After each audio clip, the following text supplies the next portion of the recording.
দর্শক, স্বাগত সবাইকে আমাদের নিয়মিত টক শো। এই সময়ে আমি জহিরুল আলম আজ আপনাদের সঙ্গে আছি। প্রিয় দর্শক, আমরা সমসাময়িক বিষয় নিয়ে প্রতিনিয়ত আলাপ করছি। সাম্প্রতিক মাসগুলোতে এবং বছরে আমরা কোভিড পরিস্থিতি নিয়ে প্রতিনিয়তই কথা বলে চলেছি। তবে সেই কোভিড পরিস্থিতির কারণে যেই গুরুত্বপূর্ণ বিষয়টি অনেকটাই চাপা পড়ে গেছে বা আমাদের দৃষ্টির আড়ালে, আন্তর্জাতিক মহলে দৃষ্টির আড়ালে চলে গেছে, সেটি হচ্ছে যে রোহিঙ্গা সংকট। আজ 4 বছর 2017 সালের এই আগস্ট মাসে 25 তারিখে লক্ষ লক্ষ রোহিঙ্গা বাংলাদেশে ঢুকতে শুরু করেছে। সেই গণহত্যা, সেই নির্মম হত্যাযজ্ঞের শিকার হয়ে মিয়ানমার থেকে তারা বাংলাদেশ সীমান্তগুলি বাংলাদেশে ঢুকেছে এবং বাংলাদেশ তার ঔদার্য দিয়ে, তার মানবিকতা দিয়ে এই বিশাল সংখ্যক রোহিঙ্গাকে গ্রহণ করে নিয়েছিল, এই আশায় যে আন্তর্জাতিক মহল সময় মতো তাদেরকে তাদের নিজ বাসভূমে ফেরত পাঠাবার ব্যবস্থা করবে এবং বাংলাদেশের পাশে দাঁড়াবে। কিন্তু 4 বছর অতিক্রান্ত হওয়ার পরেও আমরা দৃষ্টিগ্রাহ্য কোনো অগ্রগতি দেখতে পাচ্ছি না। বরঞ্চ এই মহামারীর সময়ে, অতিমারির সময়ে আন্তর্জাতিক মহলেরও মনোযোগ কতটা আছে সেই বিষয়গুলো নিয়ে আজকে আমরা পর্যালোচনা করব এবং আমাদের দিক থেকে কি প্রয়াস রয়েছে এই সংকট সমাধানের ক্ষেত্রে, এই চাপ থেকে মুক্ত হওয়ার ক্ষেত্রে আমরা কি করছি সেটা নিয়ে আলাপ করব। আজকে আমরা স্টুডিওতে আমন্ত্রণ জানিয়েছি একজন সিনিয়র জার্নালিস্টকে, যিনি কূটনৈতিক প্রতিবেদক এবং প্রতিনিয়ত এই বিষয়গুলো নিয়ে কাজ করছেন। অতিথি হিসেবে এসেছেন আজকে রাহিদ এজাজ। স্বাগত আপনাকে। আমরা জানি যে আপনি সবসময় এই বিষয়টি নিয়ে কাজ করছেন। আসলে যে ভূমিকায় যে কথাটি বলেছি যে বাংলাদেশ তার হার্ট এবং হোম দুটাই ওপেন করে দিয়েছিল, কিন্তু যেই উদারতা বাংলাদেশ দেখিয়েছে সেই একইভাবে আমরা যা আশা যেটা করেছিলাম, বিভিন্ন প্রতিশ্রুতি এসেছে আমাদের জন্য, সাহায্য সহযোগিতা আসছে ইন ভ্যারিড ডিগ্রি। কিন্তু একজন জার্নালিস্ট হিসেবে আপনি সেই স্পটে বহুবার গেছেন এবং প্রতিনিয়ত ফরেন মিনিস্ট্রিতে যাচ্ছেন, ইন্টারন্যাশনাল কমিউনিটির সঙ্গেও আপনার যোগাযোগ আছে। কী অগ্রগতি আপনি দেখছেন এই রোহিঙ্গাদের প্রত্যাবাসনের ব্যাপারে বা সেখানকার পরিস্থিতির বিষয়ে? ধন্যবাদ জহির ভাই, আমাকে আজকে রোহিঙ্গা অনুপ্রবেশের এই 4 বছর পূর্তির অনুষ্ঠানে আমন্ত্রণ জানার জন্য এবং আপনার মাধ্যমে এনটিভি শ্রোতা দর্শককে ধন্যবাদ। আপনি যেভাবে শুরু করেছিলেন, 4 বছর হয়েছে, আমরা মন, হৃদয় সব কিছু উজাড় করে দিয়েছিলাম এবং যার জন্য আমরা আন্তর্জাতিক পরিসরে বেশ ধন্যবাদও অর্জন করেছিলাম যে বাংলাদেশের এত constraint both socio economic as well as এই challenges from the security perspective. তো আমরা দেখেছি আন্তর্জাতিক সম্প্রদায় আমাদের প্রশংসা করেছে, সাহায্য সহায়তা করেছে। এখন 4 বছর যখন হয়ে গেছে, আমাদের সেই হানিমুন পিরিয়ড আর নেই যে এই সাহায্য সহযোগিতা সেটা কতখানি, সেটা চুলচেরা বিশ্লেষণের সময় এসে গেছে। কারণ 48 মাস চলে যাওয়া সত্ত্বেও একজন রোহিঙ্গাকেও কিন্তু আমরা আনুষ্ঠানিকভাবে ফেরত পাঠাতে পারিনি। আপনি দেখুন, অগস্টের 25 তারিখের পরপর কয়েক মাসের মধ্যে প্রায় 7.5 লাখের মতো রোহিঙ্গা বাংলাদেশের সীমান্তে ঢুকেছিল রাখাইন থেকে, জীবনটাকে হাতে মুঠোয় করে। এবং অগাস্টে যদি এক্সোডাসটা শুরু হয়, অগাস্ট থেকে নভেম্বর, মাঝখানে 2 মাসের বিরতি দিয়ে আমরা খুব হারিডলি একটা চুক্তি করে ফেলেছিলাম। আমি আগেও বলেছি, এখন আমার সেই আগের জায়গাতে আছে, সেই চুক্তিটা খুব হারিডলি হিসাস ছিল। এবং কারণ হচ্ছে, দায়টা তো আমার না, দায়টা মিয়ানমারের। সে তার ভূমিতে যেসব লোক আছে তারই নাগরিক। হারিডলি বলছেন এবং হারিডলি এজন্যই বলছি, আপনি একটু, আমি যদি 4 বছর আগে জহির ভাই আপনাকে ফিরিয়ে নেয়, যে আপনার নিশ্চয় মনে আছে জেইদ রাল হুসেইন ছিলেন ইউএনএইচ জাতিসংঘের মানবাধিকার কাউন্সিলের প্রধান। তিনি 2 মাসের কম সময়ের মধ্যে বলে ফেলেছিলেন, it's an text book example of ethnic cleansing, যেটা পরে এটা আজকে গণহত্যা। জাতিসংঘের ফ্যাক্ট ফাইন্ডিং মিশনের রিপোর্টও হয়েছে।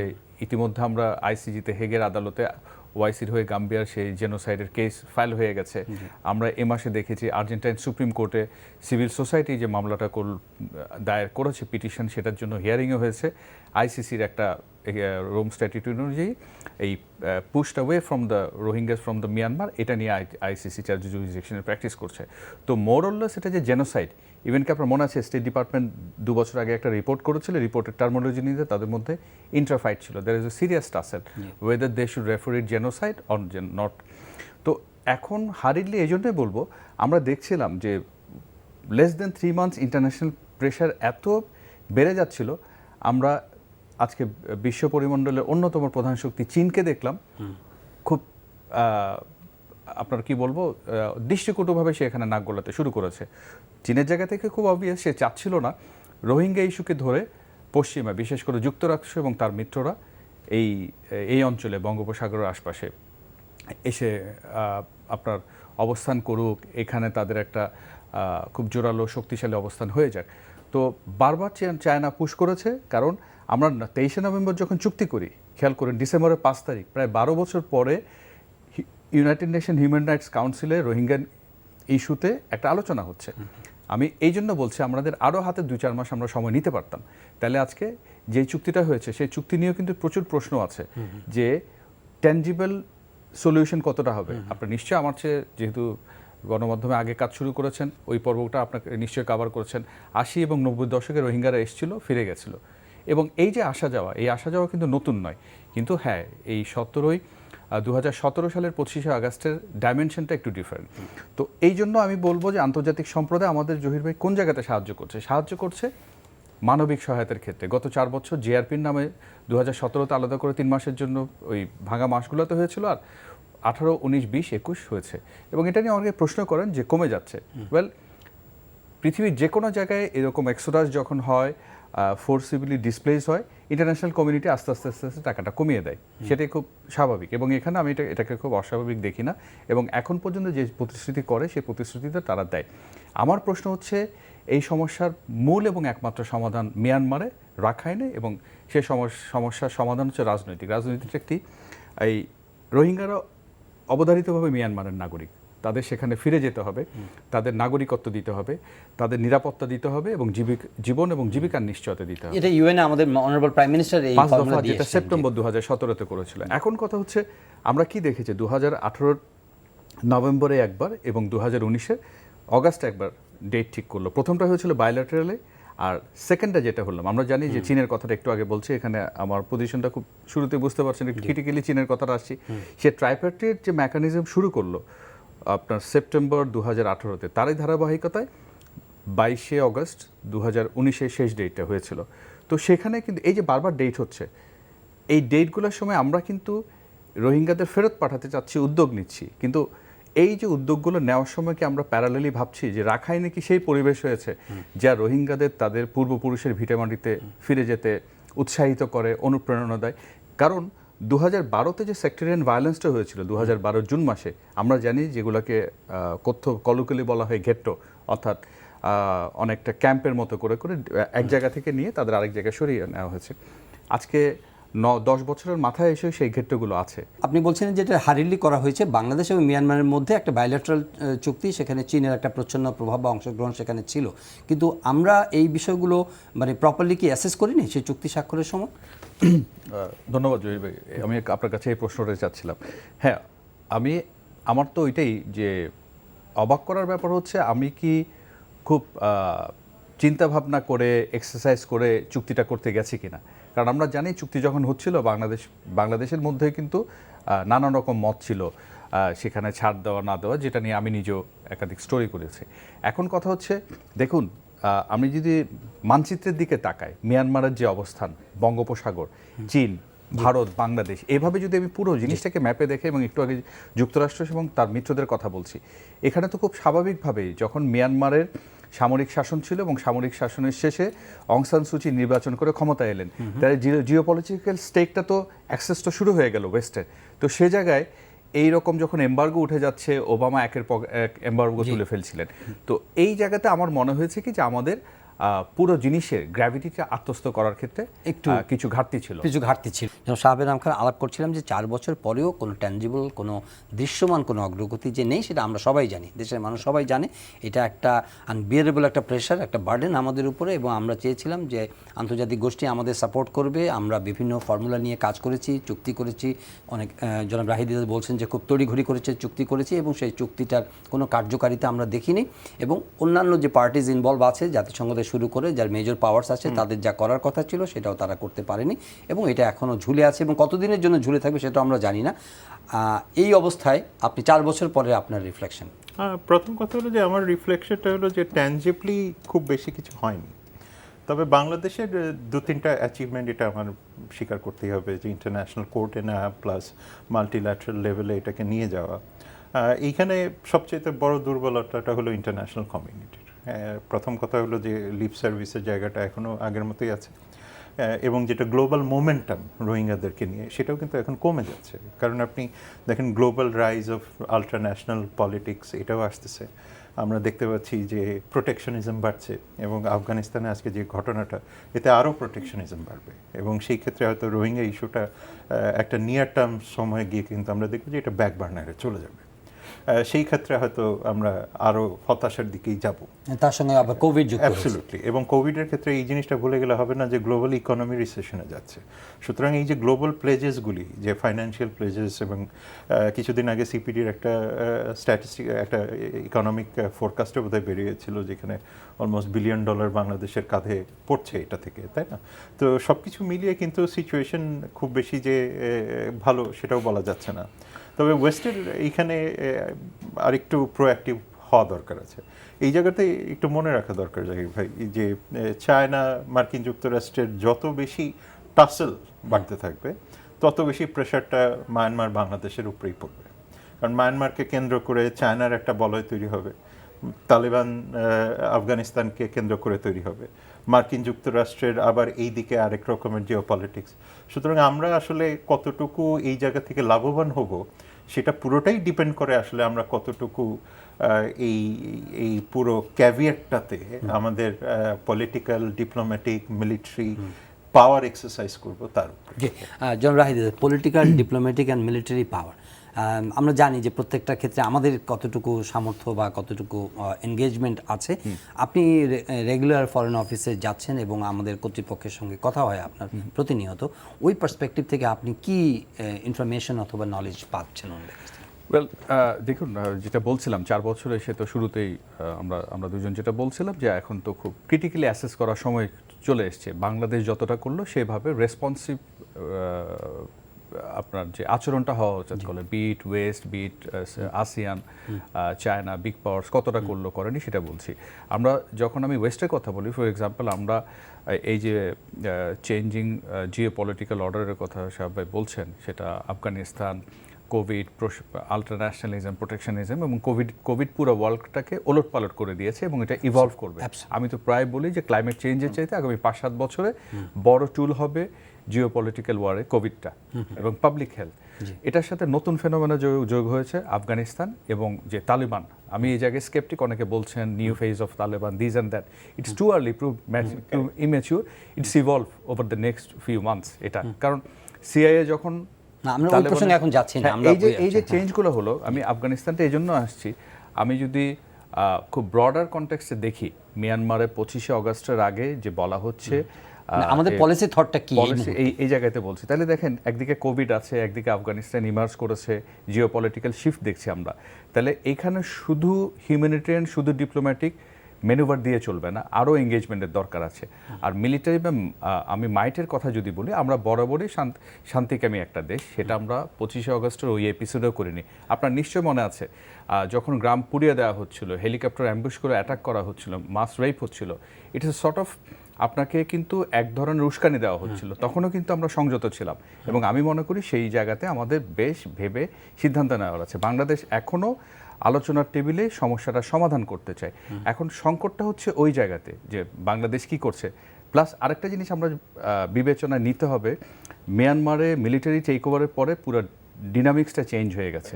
বাংলাদেশ এখন আজকে যদি বলেন 25শে অগস্ট, একটু ক্রিটিক্যালি 25শে অগস্ট যে আজকে আছে, এটার কোনো রেশ কিন্তু আমরা দেখি না। আলোচনা, বিতর্ক, ওয়েবিনার গত 2 বছরের তুলনায় তেমন কিছু নেই। ইভেন কি গত বছর আমরা এই আলোচনাটা আলোচনা করছি। তো সেই জায়গাতে বাংলাদেশকে একটু মনে হচ্ছে সে কি, how to engage with military regime or not, how to engage with even with the NUG, যে ন্যাশনাল ইউনিটি গভর্নমেন্ট বা যেটাকে আমরা নির্বাসিত সরকার বলছি। তারা দেখেন পরপর 3টা মে, জুন এবং অগাস্ট 24 3টে স্টেটমেন্ট তারা দিয়েছে, এবং ক্যাটাগরিক্যালি রোহিঙ্গা টার্মিনোলজিটা তারা ইউজ করেছে। কতটা কি করবে এটা ওয়েস্ট বা অন্য শক্তিগুলোর মতো একটা মাইলেজ নেওয়ার জন্য কিনা সেটাও আমাদের দেখতে হবে। কিন্তু আমি মনে করি কি, বাংলাদেশের এখানে নানান পক্ষগুলোর সাথে এঙ্গেজ হওয়ার ছাড়া কোনো উপায় নেই। সেই এঙ্গেজমেন্টটা ডিরেক্টলি হতে হবে, ইনডিরেক্টলি হতে হবে। একটা বিষয় খুবই নির্মোহভাবে যদি বলেন, মানে এই সংকটের নানামুখী মানে মাল্টিপ্রং কনসিকোয়েন্স নিয়ে আমরা শঙ্কিত, আমরা চিন্তা করি। আপনি মোটা দাগে যদি বলেন যে এটা যদি ফার্দারিং হয়, এইটা সমস্যা না সমাধান না হয়, রিপ্যাট্রিয়েট করতে না পারি আমরা, সেটা সম্ভাবনা আছে কি না সেই আলোচনা পরে। এটা বাংলাদেশের জন্য আগামী 1 দশক কি দেখতে পাচ্ছেন? প্রথম কথা, রাহিত ভাই একটা খুব ইম্পর্ট্যান্ট পয়েন্ট বলেছে যে মাল্টিপল অপশনস, এবং এই মাল্টিপল অপশনসগুলি শুধুমাত্র ফরেন অফিসের ভিতরে আলোচনা করলে হবে না। It has to be nation wide, it has to be region wide, it has to be international wide. International ওয়াইডের একটা বড় প্রবলেম হলো তারা প্রথমেই চায় যে রোহিঙ্গাদের এখানে ন্যাচারালাইজ করুক। সেটা পসিবল না। এটা কেন পসিবল না? বিকজ আমাদের একটা জিওগ্রাফিক্যাল কম্পালশন আছে। জিওগ্রাফিক্যাল কম্পালশনটা কি? Compact statehood, compact geography. এই জিওগ্রাফিতে we are already heavily burden, তাই না? ওয়ার্ল্ডের one of the most densely populated country, তাই না? আমার এটা একটা বড় প্রবলেম। সেকেন্ড হলো যে একটা কনফ্লিক্ট তৈরি হবে যদি অলরেডি আপনি যদি কেস স্টাডি নেন হোস্ট কমিউনিটি, রোহিঙ্গা কমিউনিটি। সুতরাং এই ন্যাচারালাইজেশনটা আমাদের জন্য অপশন না। যদি বলি যে থার্ড পার্টি রিপ্যাট্রিয়েশন, সেটাও খুব ডিফিকাল্ট। সুতরাং সেই সিনারিওর অল্টারনেটিভসগুলি কী হবে সেটা নিয়ে আমাদেরকে এখন বড় বড় পলিসি ডায়ালগ করতেই হবে এবং পলিসি অপশনসগুলি হতে হবে। একটা বড় জিনিস আমরা বারবার বলি না, যেটা খুব ইম্পর্টেন্ট, যেটা আমার মনে হয় রাহিত ভাই একটু টাচ করেছেন, সেটা হলো যে মিলিটারি টু মিলিটারি কন্ট্যাক্ট বাড়াতেই হবে। এবং আমাদেরকে এখন চিন্তা করতে হবে যে রোহিঙ্গা মায়ানমারের সাথে ট্রেড অ্যান্ড ইনভেস্টমেন্টের দিকে যাওয়া। দেখেন 14 বার যুদ্ধ হয়েছে থাইল্যান্ড এবং মায়ানমারের মধ্যে, তাদের কি ট্রেড ইনভেস্টমেন্ট থেমে আছে? নাই তো। চীনকে কেন্দ্র করে আমরা ট্রাইপার্টাইট করেছি, কোয়াড্রিল্যাটারাল করেছি। এখন আমাদেরকে প্র্যাগম্যাটিকভাবে কি হবে, এটা করলে কি লাভ হবে, এই জায়গাতেই আমাদেরকে এখন দেখতে হবে যে এই জায়গাগুলিতে আমাদের উই হ্যাভ টু ডিসকাস যে এটা করলে প্রোস কি, কনস কি। প্রোসটা কি হতে পারে যে আমরা ট্রেড অ্যান্ড ইনভেস্টমেন্টে গিয়ে দেখেন আমার তো আলু লাগবে, চাল লাগবে, যেটাই বলেন না কেন লাগবে, পেঁয়াজ লাগবে, সবই লাগবে, রাইট? তো যখন আপনার এটা লাগবেই, তাহলে আমি কি এই জায়গাতে ডেটারেন্স তৈরি করতে পারি কিনা, আমি কম্পিটিটিভ অ্যাডভান্টেজ তৈরি করতে পারি না। এতে যে আমার রোহিঙ্গা চলে যাবে তা তো হচ্ছে না, বাট আমি তো কনফিডেন্সগুলি তৈরি করতে হবে। 10 ইয়ার্সে কি আমি কনফিডেন্স তৈরি করতে পারবো? আমি ফ্রি মার্কেট তৈরি করতে পারবো কিনা, আমি ফ্রি বর্ডার তৈরি করতে পারবো কিনা।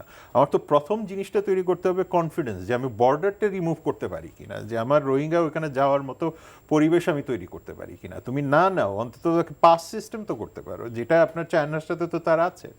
সুতরাং এই অপশনসগুলি তো আমাকে একটা একটা একটা একটা একটা একটা করে খুঁজে বের করতে হবে। অর্থাৎ আমাকে সেন্টিমেন্টালি চিন্তা করলে তো এখন হবে না, আমাকে প্র্যাগম্যাটিক।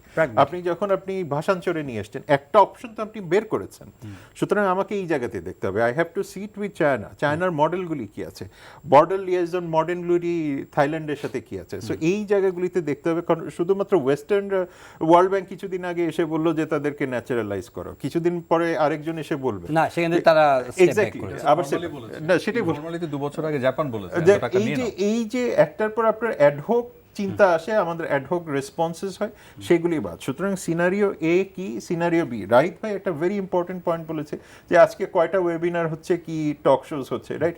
আমি কিন্তু আরেকটা জিনিস বললাম যে এইটা যদি দেশেই হয়, ইন্টারন্যাশনালি আল জাজিরাতে হয়তো কয়েকটা প্রোগ্রাম দেখেন, বিবিসিতে হয়তো কয়েকটা পাসিং কমেন্ট দেখেন, তারপরে হয়তো এতে আন্দালুতে হয়তো কিছু দেখেন, and then in next 5 years of time, 10 years পর তো আমি চিন্তাই করছি না 5 ইয়ার্স পরে কি আদৌ কেউ কয়েকটা ওয়েবসাইট ছাড়া কি কিছু দেখাবে কিনা।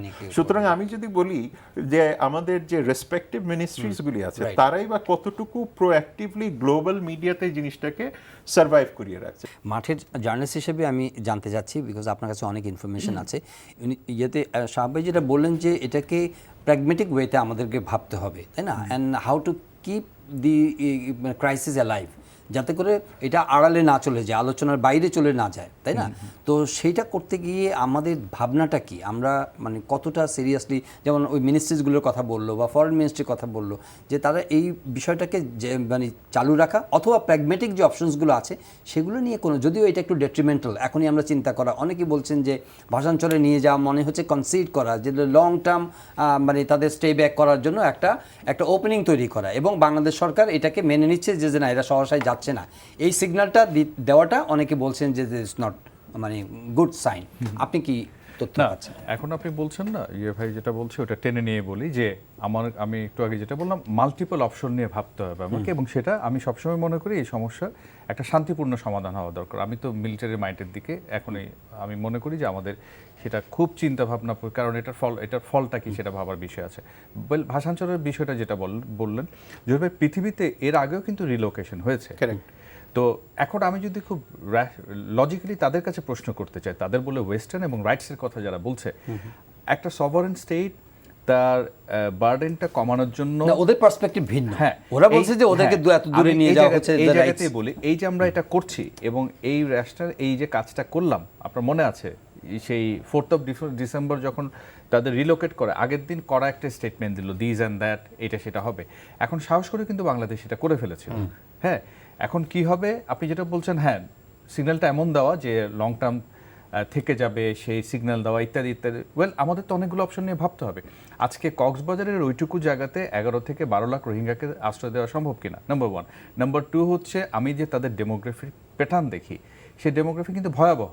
হ্যাঁ, তো ওই জায়গাতে এক্সপ্লোসিভ। তো এই যারা শিক্ষা পাবে না, কাজের সুযোগ পাবে না, এরকম একটা জেনারেশন যদি বছরের পর বছর এখানে থেকে যায়, একটা ব্লিক ফিউচার মানুষকে কোন দিকে পুশ করে সেটাও কিন্তু ভাবার আছে। তো সেটা করতে গিয়ে আমি ভাষান্তরটাকে একটা অপশন দেখছি। আপনি বলছেন আমরা এঙ্গেজ করার কি আছে। আমরা জানি যে এই বছরের শেষে ঢাকায় একটা বড় পিস কনফারেন্স হতে যাচ্ছে, ইন্টারন্যাশনাল পিস কনফারেন্স। আমি বলবো that is a very wonderful opportunity for Bangladesh two showcase this issue. দেখো, আমরা 4 বছর আগে এই কাজটা করেছিলাম, এখন আমরা ওই পথে আছি, পিসফুলি এই সমস্যার সমাধান করতে চাই। তো যারা যে স্টেক হোল্ডারগুলো এখানে আসবে, আমি মনে করি বাংলাদেশের ওয়ান অফ দ্য হওয়া উচিত রোহিঙ্গা ক্রাইসিসের এঙ্গেজমেন্টের সলিউশনটা কী হবে, অর্থাৎ এটা যাতে ব্যাক বার্নারে না যায় এবং যতগুলো প্ল্যাটফর্ম আছে সবগুলো প্ল্যাটফর্ম আমাকে পুশ করতে হবে। আমরা জানি রিসেন্টলি আসিয়ান একজন এনভয় নিয়োগ করেছে মিয়ানমারের ডেমোক্রেটিক ইভলিউশনের জন্য, যদিও তার ম্যান্ডেট সেটা না, আমাদের তাকেও এঙ্গেজ করতে হবে। আমরা জানি আসিয়ানের মধ্যে বহুধা বিভক্তি আছে, অর্থাৎ অপশন যতগুলো আছে এবং বাংলাদেশ এগুলোতে ভাবছে। কিন্তু একটু আগে যেটা বললাম, এক ধরনের শেকিনেস কিন্তু আমরা দেখি। আমরা জানি মিয়ানমারের আর্মি টেক ওভারের পরে যে মিলিটারি তাদের যে ডিফেন্স ডে হয়েছিল, ওখানে আমাদের ডিফেন্সের মিশনে যিনি আছেন তিনি গিয়েছিলেন। মিডিয়াতে এটা নিয়ে প্রশ্ন তোলা হয়েছিল যে কেন বাংলাদেশ সেখানে গেল। তো মিডিয়াতে প্রশ্ন তুললেই যদি আমি শেকি হয়ে যাই, সেটা ভাবলে কিন্তু চলবে না, আমাকে খুব ডিসাইসিভ হতে হবে। এগুলো কিন্তু খুব জহির ভাই কাস্টমারি। আজকে পাকিস্তানের সাথে আমার এত বৈরিতা আছে, শীতল সম্পর্কটা আছে। আমি মনে করি সম্পর্কটা আপনার সাথে আমার চালু থাকতে হবে, কারণ কথা বলা যদি বন্ধ করি, আমি আপনার সাথে তর্ক করতে পারবো না, গালি দিতে পারবো না। আপনি যদি সম্পর্কটা আমরা দুজন কথা বন্ধ করেই দেই, তাহলে কিন্তু সব শেষ হয়ে গেল। ওই জন্য আমি মনে করি বাংলাদেশের এই কাজগুলো করছে এবং সমন্বিতভাবে হওয়া উচিত। আরেকটা কথা উনি খুব ভালো বলেছেন, এটা কিন্তু একটা সিরিয়াস ন্যাশনাল ক্রাইসিস, এটা নিয়ে ডিবেট হওয়া উচিত। একটা বা দুটা মন্ত্রণালয়ের 3টা অফিস এসেনশিয়ালি সাফিসিয়েন্ট না, সবগুলো স্টেক হোল্ডারকে নিয়ে আমাদের এটা বুঝতে হবে। কারণ 80 এবং 90 দশকের রোহিঙ্গা এক্সোডাসের সাথে 2007-এর এক্সোডাসের আকাশ পাতাল তফাৎ। আপনি মনে করলেন ক্যাম্পে কিছু গাড়ি আনলেন, তাদের মোটিভেট করলেন, গাড়িতে তুলে সীমান্ত পার করে দিলেন, এটা কিন্তু আর ঘটবে না। এবং তাদের ভয়েস মোস্ট ইম্পর্টেন্ট। আরেকটা বিষয় হচ্ছে, আজকে যখন ইভলিউশন হাইটেকের এই যুগে সোশ্যাল মিডিয়া যেভাবে এক্সপান্ড করছে, তাদের ভয়েসটাকে একদম কিন্তু আপনি অগ্রাহ্য করতে পারেন না। সেটা আপনাকে কিন্তু সিগন্যাল দেয় যে তারা কিসে যাবে না যাবে। আরেকটা ছোট্ট জিনিস দিয়ে শেষ করি, আমরা জানি যে যখন চুক্তিটা হয়েছিল রিপ্যাট্রিয়েশনে, বাংলাদেশ যেমন UNHCR-কে এঙ্গেজ করেছে, মিয়ানমার UNHCR এবং UNDP-কে এঙ্গেজ করে চুক্তি করেছে। এখন আমার খুব সবিনয়ে জানতে ইচ্ছে করে পশ্চিমাদের কাছে, UN-এর কাছে, যত চাপ বা যত রাইটসের কথা রোহিঙ্গাদের বাংলাদেশের ভূখণ্ড নিয়ে বলা হয়, তারা সেখানে এই সেম কথাগুলো বলতে পারে কিনা। গত 4 বছরে কুইক ইম্প্যাক্ট প্রজেক্ট ছাড়া তারা কিচ্ছু করেনি। তো শুধু কুইক ইম্প্যাক্ট করে কি রাখাইনে কন্ডিউসিভ এনভায়রনমেন্ট তৈরি করা যাবে, আদার দেন তারা মিয়ানমারকে রোহিঙ্গাদের রাইটসের জন্য, এনভায়রনমেন্টের জন্য পুশ না করে? সমানভাবে যদি জিনিসটা না হয়, বাংলাদেশ যতই চেষ্টা করুক এই কাজে কিন্তু ফল আসবে না। যেটা আমরা গত 4 বছর দেখেছি, হয়তো আগামী 5, 7, 10 বছর এভাবে চলতেই থাকবে। কাজে এই জায়গায় চেঞ্জ হওয়া দরকার। তো আমাদের মধ্যে যে কাইন্ড অফ মানে উদ্বেগ থাকা দরকার, যে ধরনের সিরিয়াসনেস থাকা দরকার। হ্যাঁ, ইন্টারন্যাশনাল কমিউনিটির কাছ থেকে আমরা রেসিপ্রোকেটেড হচ্ছি না, despite of having lot of engagement, হ্যাঁ, বিভিন্ন আমরা আদালতে যাচ্ছি বা অন্যদের সঙ্গে কথা বলছি, ঠিক আছে, কিন্তু আমাদের মধ্যে সেই মানে কি বলে ডিউ ডিগ্রি অফ সিরিয়াসনেস কেন নাই? আমাদের মধ্যে জাহির ভাই ডিউ ডিগ্রি অফ সিরিয়াসনেস কিন্তু আছে, মানে 2-3টা লেভেলে। মানে আমি যদি লেভেলটা আমি একটু ঠিক করি, একটা যদি বলেন যে ফরেন মিনিস্ট্রি বা মিনিস্ট্রি, না, আমি ফরেন মিনিস্ট্রির কথা বলছি। আমি বলছি যে ধরেন যে as a whole, As a মানে whole. আপনি যে এই যে 4 বছর পরে যেটা বললেন যে Right. কোনো ওয়েবিন নাই, কোনো ডিসকাশন নাই, কোনো ডিবেট নাই, হ্যাঁ, বেসিক্যালি একটা বড় জিনিস হলো যে আমি প্যান্ডেমিক, এটা একটা গরম করে দিতে হবে সারা। এটা একটা বড় জিনিস হলো প্যান্ডেমিক নিয়ে আসলে আমরা এতটাই অকুপাইড, এটা কিন্তু লাইভলিহুডের সাথে চলে গেছে, একটা বড় জিনিস। আর we also have this tendency of living with the current, মানে কারেন্টটা মানে হলো যে আপনি যে কোনো একটা জিনিস প্রাত্যহিক বিষয় নিয়ে আমরা ব্যস্ত, যে কারণে আমাদের কাছে এই বিষয়গুলো আমরা পরিবহন ইস্যু নিয়ে ব্যস্ত, মানে বিচিত্র রকমের জিনিসপত্র নিয়ে আমরা ব্যস্ত থাকি, যে কারণে যেগুলি আমাদের লুমিং ক্রাইসিস, যেসব জিনিসপত্র আমাদেরকে এক্সিস্টেন্সিয়াল ক্রাইসিসে ফেলতে পারে, সেই জিনিসগুলি অনেক ক্ষেত্রে আমরা ওভারলুক করে দিই। তবে এই যে এই কথাটার মানে এই হুইসেল ব্লোয়িংটা কোথা থেকে হবে? মিডিয়া, এই হুইসেল ব্লোয়িংটা has to come from the state itself, state and স্টেটের সাথে, এবং আমি মনে করি মিডিয়ার একটা বিশাল রোল আছে, এবং I have a great faith on media সবসময়। এটা একটা রিজন আছে। Media is considered as the fourth state, তাই না? Because it is the entity that blows the whistle. যে কারণে আপনার এই যে ক্রাইসিস মোমেন্টে 2017 ক্রাইসিস মোমেন্ট বলেন, আজকে যখন আপনি আলোচনা করে জিনিসটাকে আবার স্মরণ করিয়ে দিচ্ছেন, এই স্মরণ করিয়ে দেওয়াটাও একটা বড় কাজ। যেমন ধরেন একটা বড় জিনিস যেটা মিলিটারির ক্ষেত্রে আমি যে জিনিসটা বলি, যে মিলিটারি ডিপ্লোমেসি আমাকে বাড়াতেই হবে। আপনি দেখেন যে এই আসিয়ানের একটা পর্যায়ে গিয়ে ASEAN will also be very irritated with Myanmar. RCEP সই করেছে, রিজিওনাল কম্প্রিহেন্সিভ ইকোনমিক পার্টনারশিপ সই করেছে চায়নার সাথে, সবার সাথে মিলে। এটাকে যদি স্টেবল রাখতে হয়, তাকে একটা পর্যায়ে গিয়ে মায়ানমারের উপরে একটা প্রেশার তৈরি করতে হয়। এটাও আমারও একটা বড় caveat in 5 to 10 years of time। এখন আমি এটাকে কিভাবে এক্সপ্লয়েট করবো? তো এই বিচিত্র রকমের টুলস কিন্তু আমার সামনে তৈরি হবে, বন্ধও যেরকম হবে আবার খুলে হয়ে যাবে। সুতরাং এই জায়গাগুলিতে আমার মনে হয় এখন আমাদের কাজ করতে হবে। আচ্ছা, এখন আমরা একদমই শেষ দিকে। আফগান ইস্যুতে আমাদেরকে, আপনি নিশু ওয়াকিবুল আছেন, কিছু আফগানকে আমাদেরকে নেওয়ার জন্য, হোস্ট করার জন্য বলা হয়েছিল। এখন আমরা তো এমনিতেই একটা চরম সংকটের মধ্যে আছি, সেখানে এটা আপনার পার্সপেক্টিভ থেকে বলুন। ওয়েল, আমার কাছে খুব বালখিল্যপনা, এবং আমার মনে হয়েছে যে আবদারের একটা সীমা থাকা দরকার। এমনিতে আমরা কিন্তু রোহিঙ্গাদের নিয়ে বকডাউন হয়ে আছি। আজকে আমাদের কক্সবাজারের মতো এরকম মূল্যবান একটা জায়গা একদম শেষ হয়ে গেছে। আমি মানবিকতা, আমার প্রতিবেশী নিষ্পেষিত জনগোষ্ঠীর প্রতি সহানুভূতি রেখেই বলছি যে কক্সবাজার আমি আপনি 2017 সালের 25শে অগস্টের আগে দেখেছিলাম, আমি যেখানে বেড়ে উঠেছি, তো সেই কক্সবাজার কি আছে? নেই। তো এইরকম একটা সংকটে যুক্তরাষ্ট্র নিজেই জানে, খুব ক্যাটাগরিক্যালি, একটু let's me critical about US itself, সে আমাকে সহায়তা করছে, সাহায্য দিচ্ছে। কতদূর সেটা হচ্ছে হিউম্যানিটেরিয়ান আসপেক্টে। সে কি রিপ্যাট্রিয়েশনে আমার জন্য কিছু করতে পেরেছে? বা ইউএন কি সেভাবে ভিজিবলি এখন পর্যন্ত কিছু করতে পেরেছে?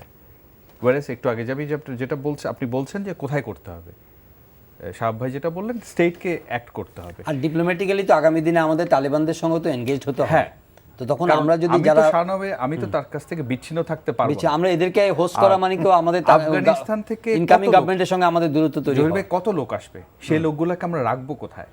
তার কালচার, তার লাইফস্টাইল কোনোটাই আমার সাথে মিলে না। এবং এই যে রাখবো, আমরা কিসের বিনিময়ে রাখবো, কেন রাখবো?